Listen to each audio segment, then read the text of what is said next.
آج کی عورت کو جہاں نزاکت کی علامت تصور کیا جاتا ہے تو وہیں ہماری خواتین مذہبی و معاشرتی اقدار میں رہتے ہوئے زندگی کے ہر میدان میں آگے بڑھ رہی ہیں۔ وہ دنیا کی خواتین سے کسی صورت پیچھے نہیں ہیں۔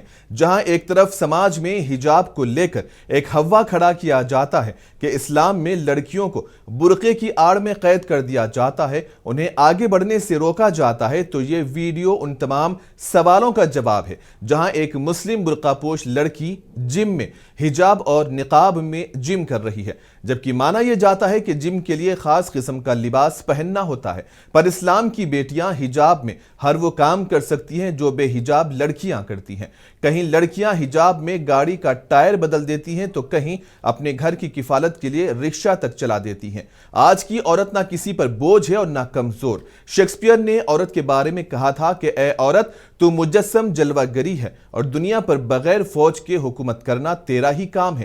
دیکھا جائے تو ایثار و قربانی، ہمدردی و محبت کے جذبے سے سرشار پہ کر عورت ہی ہوتی ہے، جبکہ معاشرے میں خواتین کی صلاحیتوں کو تسلیم کرنے کے لیے عالمی یوم خواتین منایا جاتا ہے، اور دین اسلام نے خواتین کو جو عزت و مقام دیا ہے وہ کسی اور نظام میں نہیں ہے۔